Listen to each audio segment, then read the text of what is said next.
The year 1348 went down in history as the time of humanity's worst nightmare.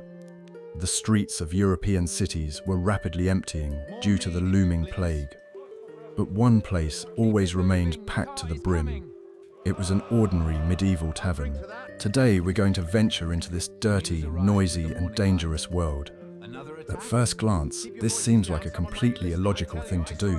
Why would people gather in a cramped room when a deadly disease is raging all around?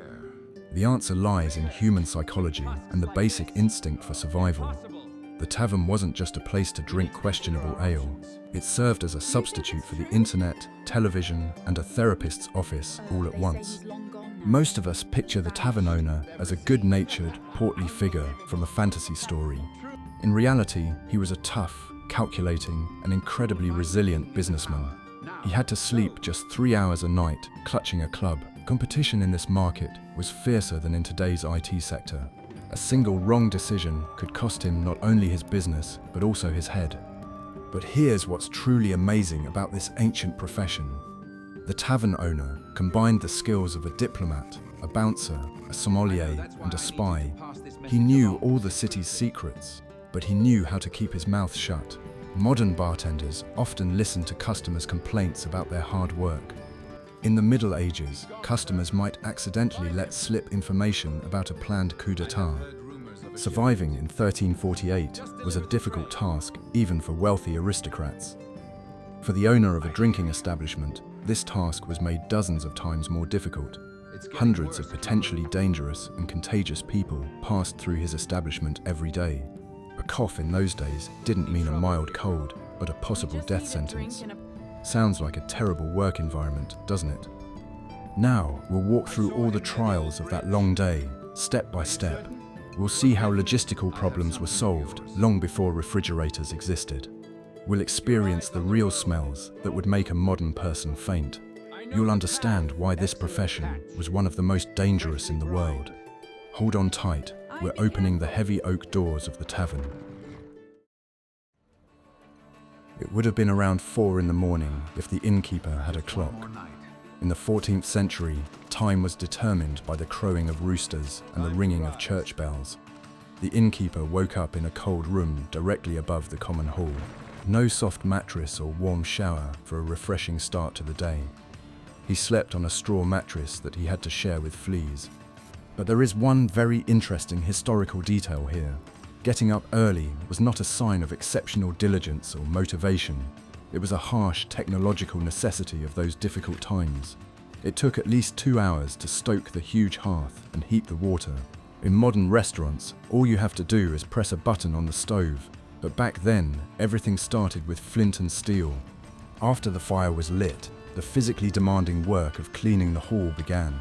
The floor in a tavern was rarely made of stone or wood, due to the high cost of materials.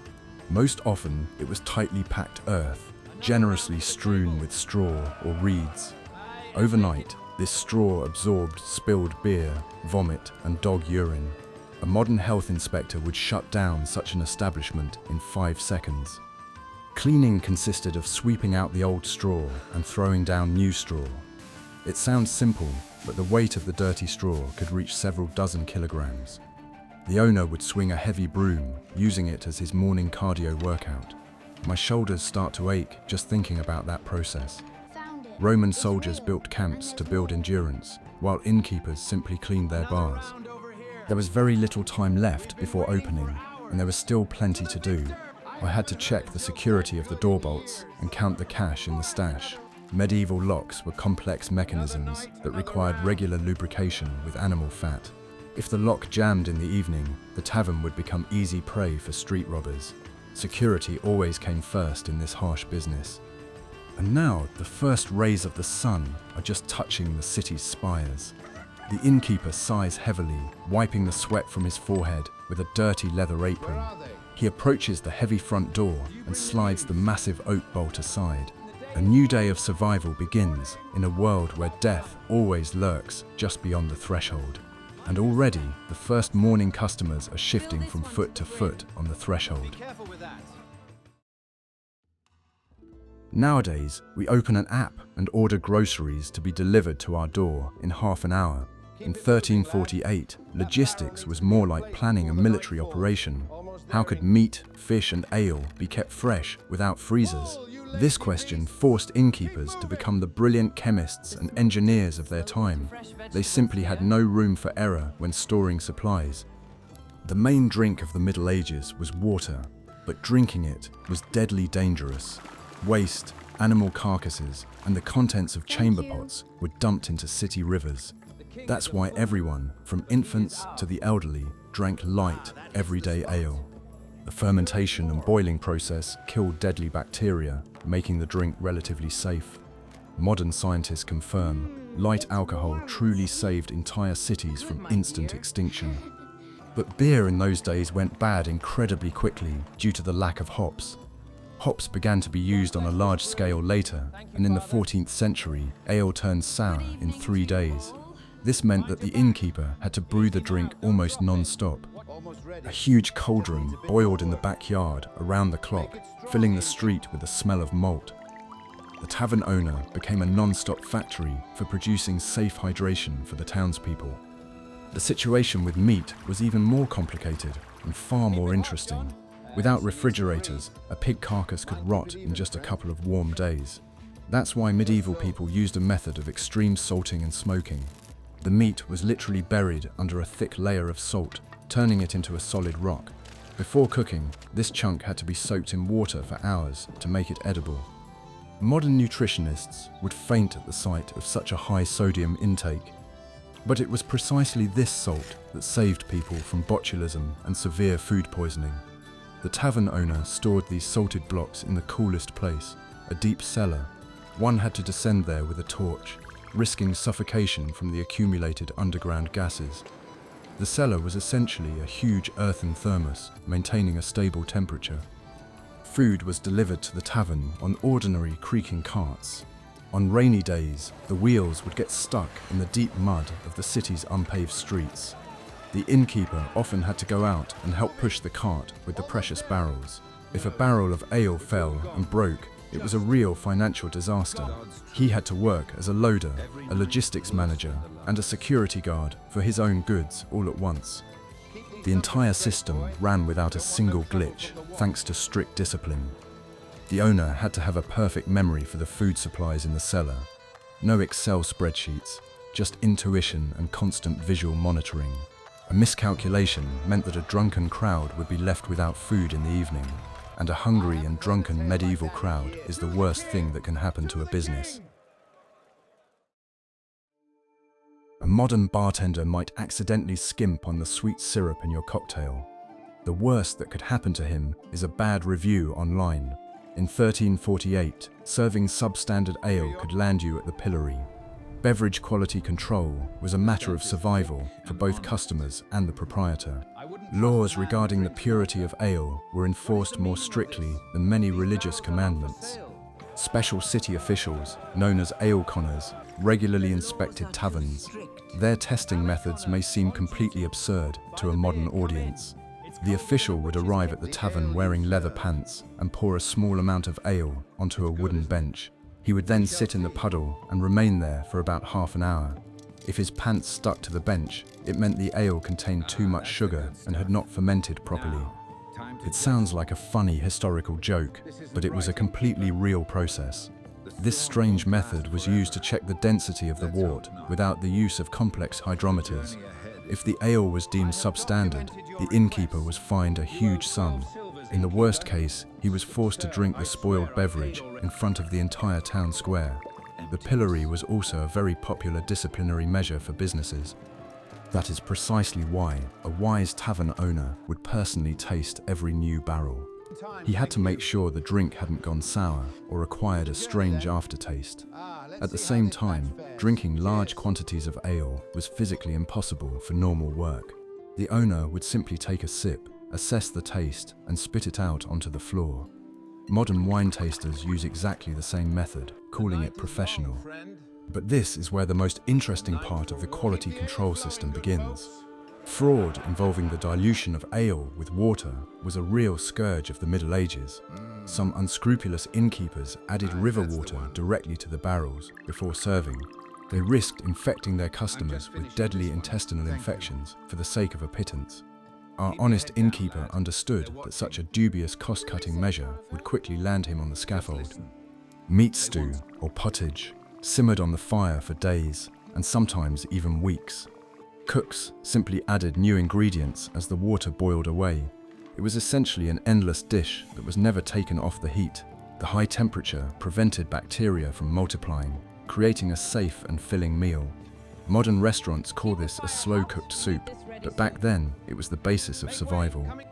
The tavern owner always maintained high standards and avoided fatal mistakes.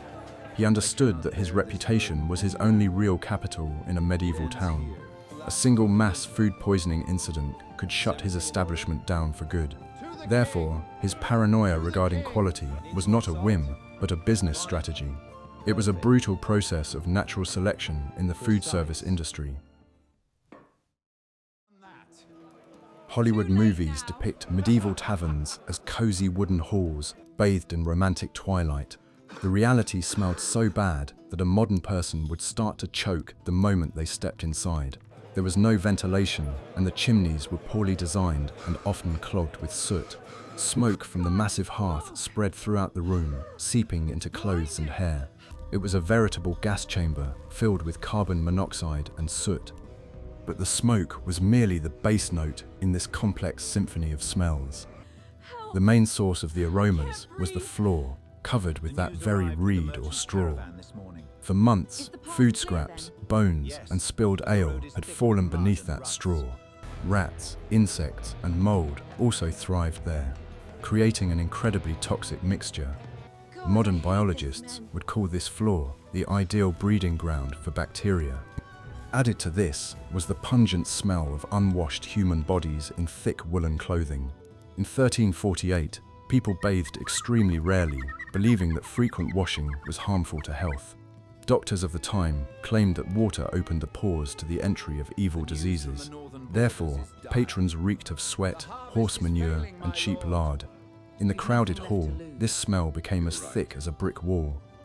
Now imagine the aromas of a medieval kitchen operating at full capacity.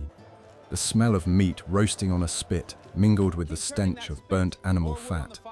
The fat was used not only for cooking, but also for cheap tallow candles. These candles burned with a disgusting crackle, emitting acrid black smoke and the smell of a slaughterhouse. These were not like modern scented candles with the scent of vanilla and lavender. Another key component of the atmosphere was the smell of alcohol fumes and sour ale.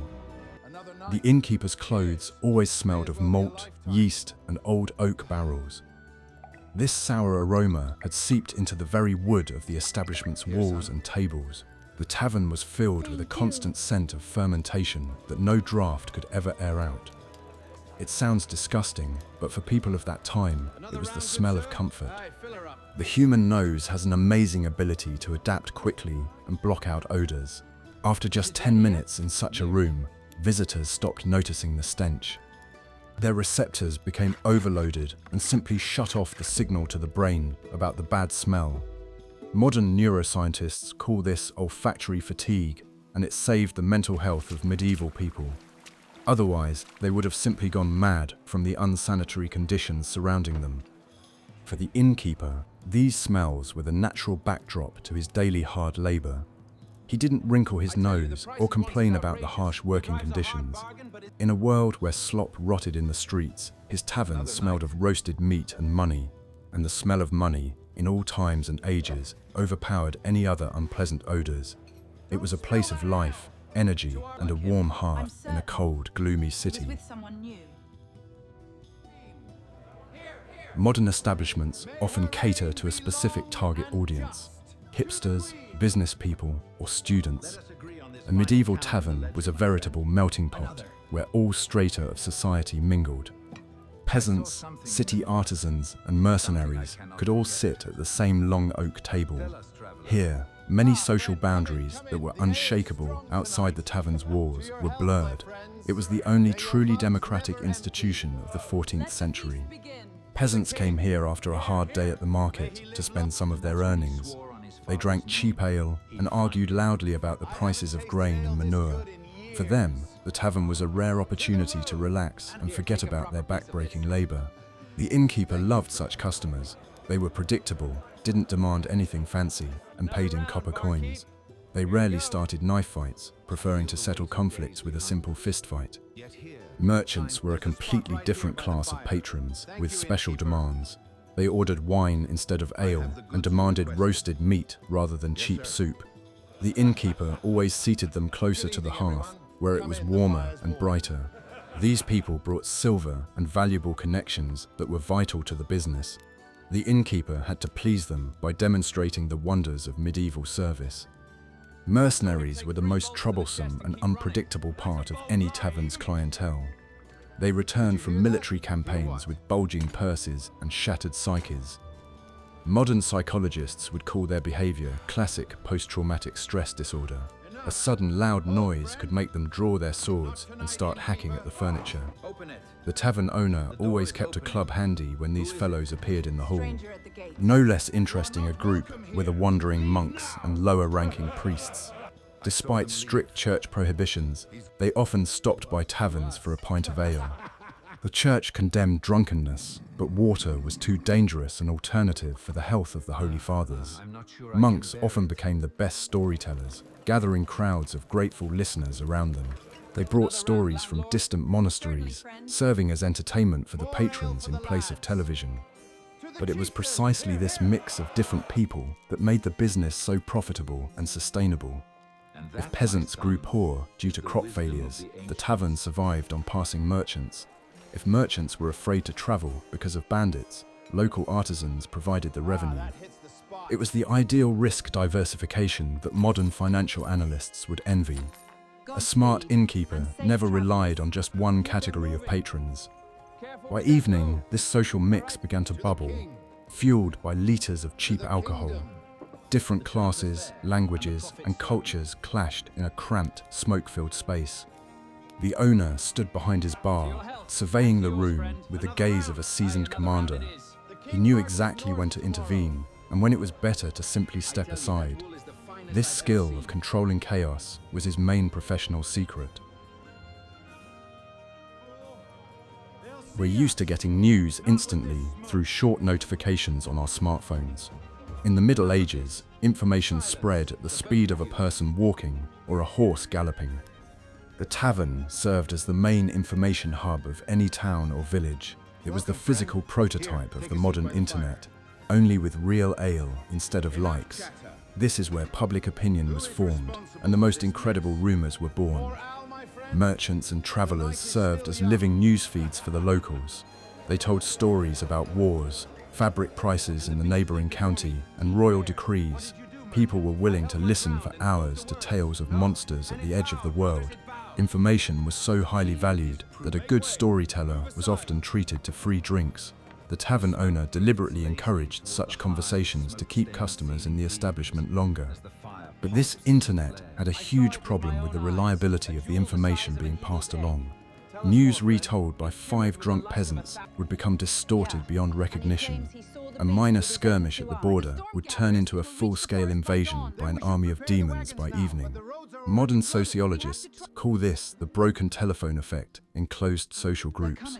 There was no one to fact-check, so people believed the wildest conspiracy theories. The tavern owner was the chief moderator of this continuous flow of information. He knew which rumors to fan the flames of and which to immediately and harshly quash. Talk of overthrowing the king could end with a visit from the Inquisition or the Royal Guard. The innkeeper knew how to change the dangerous topic in time by slamming his mug loudly on the table. His political savvy was the guarantee that the establishment wouldn't be burned to the ground. Deals were struck, workers were hired, and crimes were planned in taverns. There were no written contracts here. All agreements were sealed with a simple handshake. If someone broke an agreement, their reputation in that establishment was ruined forever. It was an early version of a social rating system, cruel but extremely effective. The innkeeper often acted as an unofficial judge in disputes between his regulars, but it was absolutely impossible to stop people from talking in a crowded tavern. In the darkness, amid the buzz of voices, the most dangerous and forbidden thoughts were exchanged. It was a place where peasant uprisings and urban riots against high taxes took shape. The owner had to walk a fine line between loyalty to the authorities and loyalty to his customers. Choosing the wrong side in this conflict always ended in the gallows. By midnight, the noise level in the hall reached such a volume that the walls shook. This endless hum of voices was the main sign of a successful and vibrant business. If the tavern was quiet, it meant business was going terribly. The noise meant that people were socializing, drinking, spending money, and living life to the fullest. In an era when death roamed the streets, this noise was a hymn to existence itself. Violence in the Middle Ages was not an extraordinary occurrence, but the norm of everyday life. Conflicts in the tavern flared up faster than dry straw from a fallen candle. A single sidelong glance or an accidental shove in the crowded hall was enough. The innkeeper was always prepared for a cozy evening to turn into a massive brawl. He always kept a heavy oak club under the bar for peace talks. Modern nightclub bouncers are imposing in size and equipped with walkie-talkies. The innkeeper had only his own authority and a couple of burly helpers from the kitchen. He knew the golden rule: never let a conflict escalate and drag the whole room into it. The instigator had to be neutralized instantly, preferably with a blow to the back of the head, before he could pull out a knife. Humanitarianism in such situations led to stab wounds and damage to valuable property. Particularly dangerous were cheaters using loaded dice. Gambling was officially banned by the church, but it flourished in every drinking establishment. Players used dice with a shifted center of gravity to win consistently. When the cheating was exposed, the ruined victims didn't call the police, they grabbed their axes. The owner had to keep a close eye on the tables to spot the cheaters in time.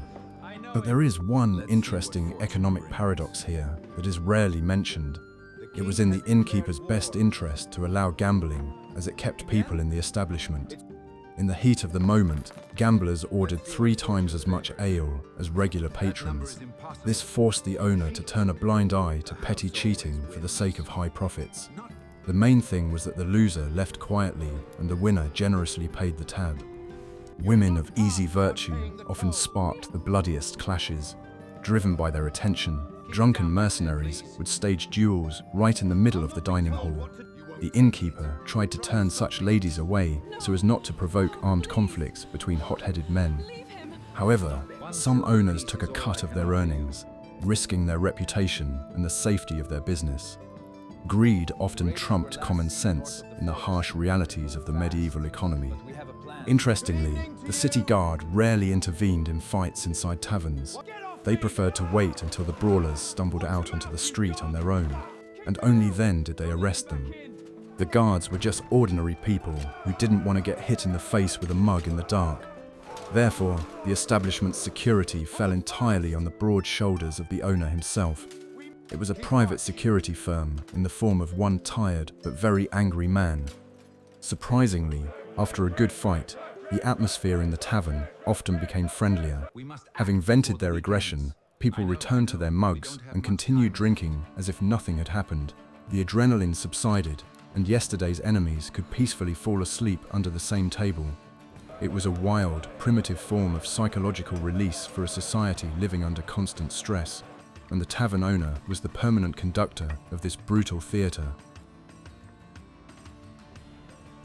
Being a tavern owner in 1348 meant teetering on the edge of a financial abyss.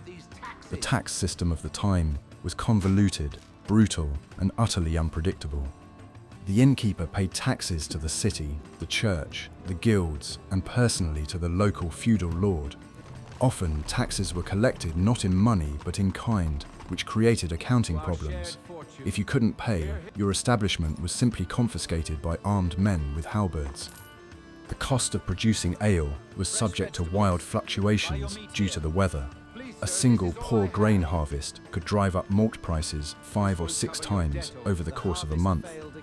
At the same time, an innkeeper couldn't just raise the price of a mug of beer for his customers. City authorities strictly regulated the maximum cost of basic foodstuffs to prevent riots. Modern business people would go crazy with such a state-regulated economy.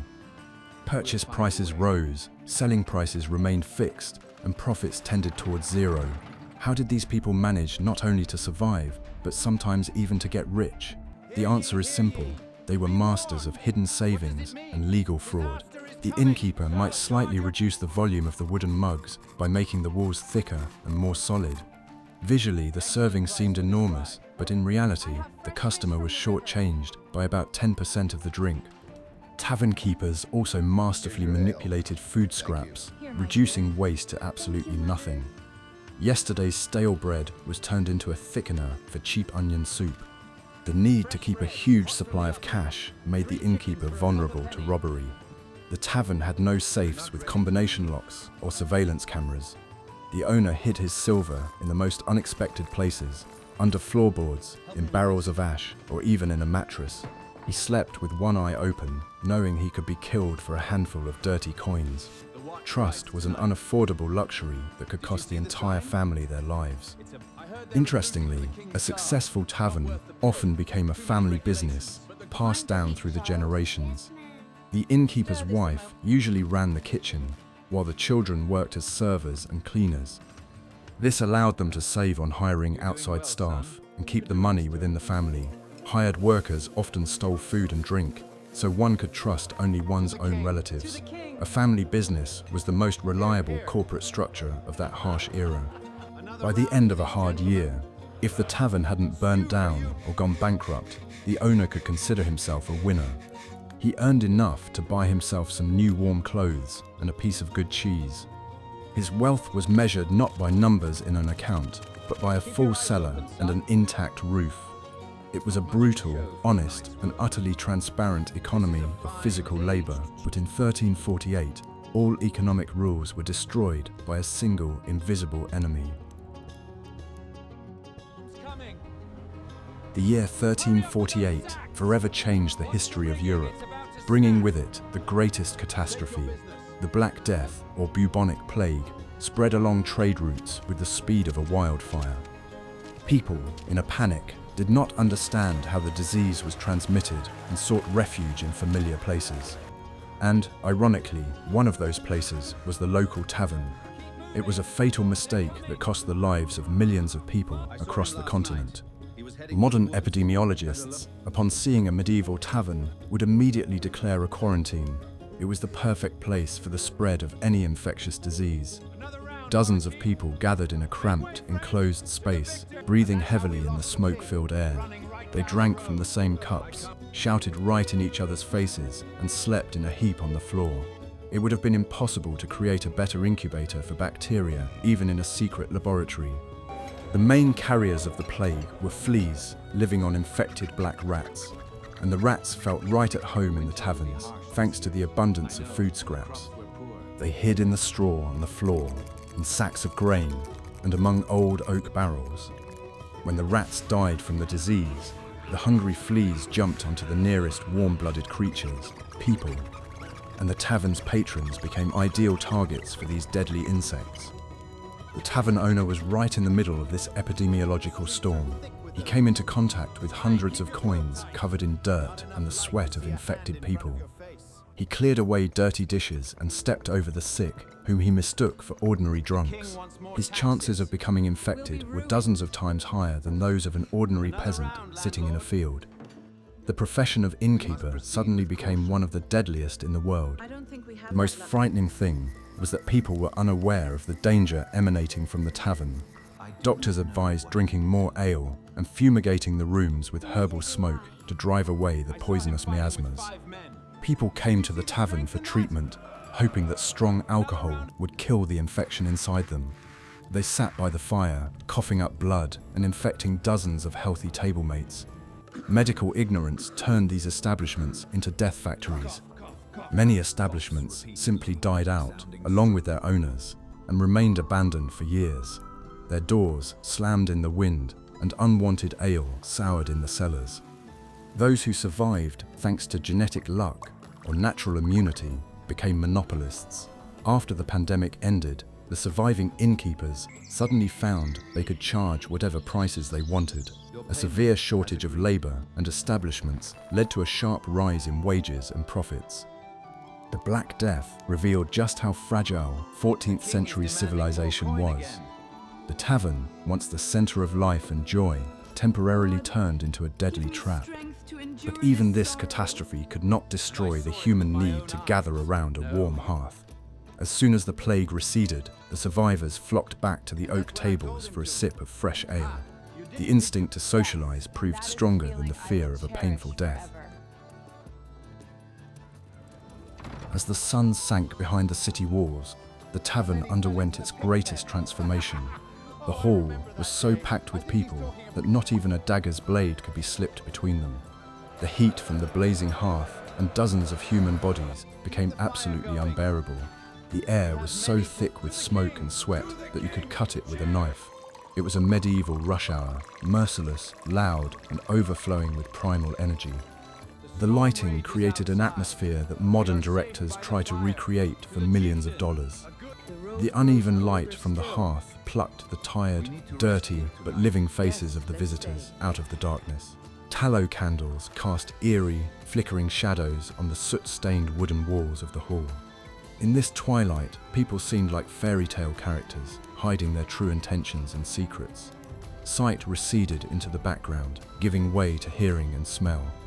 At that moment, the tavern owner transformed into a many-handed deity of logistics and control. He darted between the barrels of ale, slapping his slow-moving assistants on the back of the head. His shouts cut through the general din, directing streams of food and drink to the tables. It was the perfect organization of chaos, honed to perfection through years of hard practice. Modern restaurant managers would have broken down within 10 minutes of this mad marathon.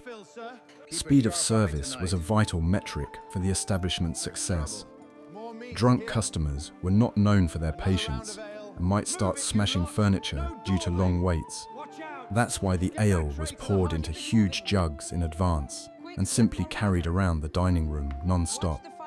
There were no menus. You ate whatever had been cooked that day in the big cauldron. This system eliminated the problem of choice and sped up the food service process to breakneck speeds. It was interesting to watch how people's behavior changed as they got drunk. At first, the tired workers sat in silence, staring intently at their bowls of soup. After the second mug, quiet conversations about the weather and market prices began. After the fifth mug, the room erupted with laughter, arguments, and declarations of eternal friendship. Alcohol acted as a social lubricant, making the gears of society turn faster and more cheerfully. The innkeeper's main task was to prevent the revelry from turning into aggressive madness. He had to know exactly when to stop pouring a person another drink. Refusing a drunk, armed mercenary a refill is not a task for the faint of heart. This is where diplomacy came to the rescue. The innkeeper would offer a free bowl of fatty soup. Fatty food slowed the absorption of alcohol, which is an absolutely scientific medical fact. And so, as the candles burned down to the very candlesticks, the evening reached its climax. The noise reached a fever pitch, coins flowed like a river, and the tension in the air crackled like static electricity. The owner stood behind the bar, wiping sweat from his forehead, feeling the weight of the wallet on his belt. This grueling marathon was nearing its end, demanding the last of the staff's strength. Ahead lay the day's most difficult challenge, closing the doors. A strict curfew was in effect in the medieval town. After the evening bell tolled, it was strictly forbidden to be on the street without a valid reason. The innkeeper was required to turn away all patrons and lock the doors with heavy bolts. The problem was that the drunk patrons flatly refused to go home on a cold night. This was a moment that required the use of brute physical force and incredible patience. The process of evicting guests resembled a shepherd's work with a flock of very stubborn sheep. The innkeeper's assistants literally carried out the dead drunk customers and dumped them in the street mud. Those who could still stand braced themselves against the doorframe and demanded another mug. The innkeeper had to threaten to call the night watch, which usually sobered up even the rowdiest. No one wanted to spend the night in a cold city jail with the rats. But not all guests left the tavern after the massive doors closed. Many travelers had paid in advance for the right to sleep right on the floor of the common hall. When the doors closed, these people simply lay down haphazardly around the dying hearth. They slept fully clothed, clutching their bags of valuables close to their chests, fearing night thieves. The tavern turned into a giant communal bedroom filled with snoring and heavy odors. For the owner, closing the doors did not mean the end of his endless workday. Now began the most important and crucial process, counting the day's takings. He would retreat to his small room, light a candle stub, and pour the coins onto the table. Each coin had to be tested by biting it and checked for clipped edges. Swindlers often shaved off a bit of silver from the edges of coins, reducing their actual value. Finally, the heavy physical and psychological stress began to ease for this stern man. He sat down on his hard mattress, feeling incredible pain in his aching legs. His body was a machine that had worked at its limit for nearly 20 hours straight. Tomorrow, it would all start over again, with no days off, no vacations, and no sick leave. Such a life aged people quickly, turning 40-year-old men into old men. But there was a strange, twisted justice in this harsh routine. This man was his own master. He did not depend on the mercy of a baron or a bishop. His well-being depended solely on his wits, strength, and ability to survive. He fed his family and held the pulse of an entire medieval town in his hands. In a world of total lawlessness, he was king within his 100 square meters.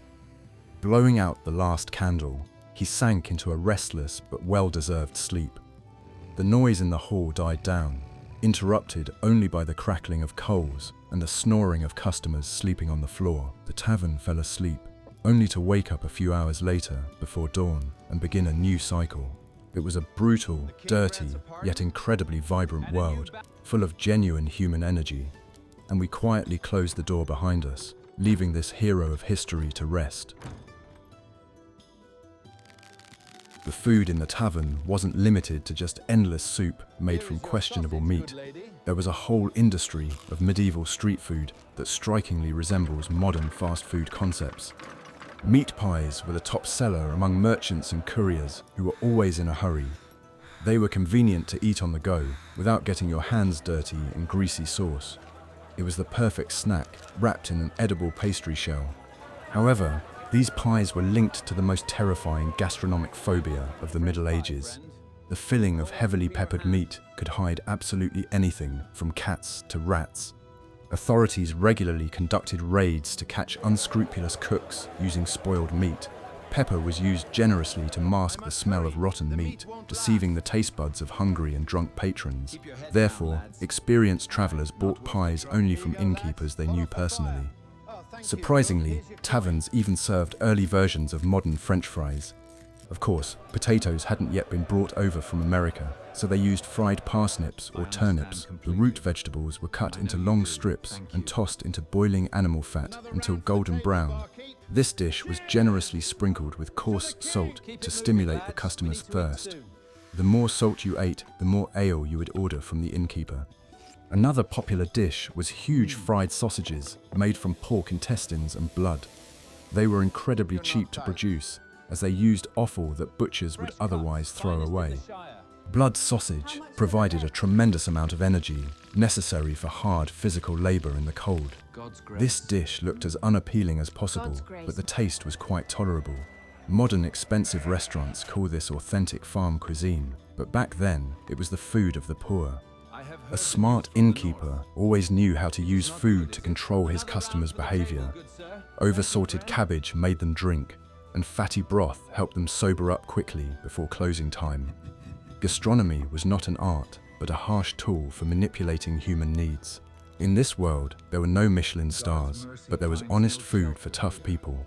And this food saved more lives from starvation than we can imagine. I agree. History rarely remembers the names of ordinary tavern owners or artisans. Textbooks are filled with the dates of great battles, the names of kings, and the titles of signed peace treaties. But it was people like our innkeeper who actually built the European economy. They created the infrastructure that allowed cities to grow and merchants to travel safely. Without their hard work, medieval logistics and trade would simply have ceased to exist. Today we looked at the year 1348, not through the lens of chivalric romances. We saw the real, unvarnished and harsh reality, smelling of sweat and sour beer. It was an era when mere survival required ingenious resourcefulness and a steely character. The tavern owner combined the skills of a microbiologist, a psychologist, a fighter and an economist, and all this without a single day of formal university education. I hope that from now on, you'll never look at historical films the same way again.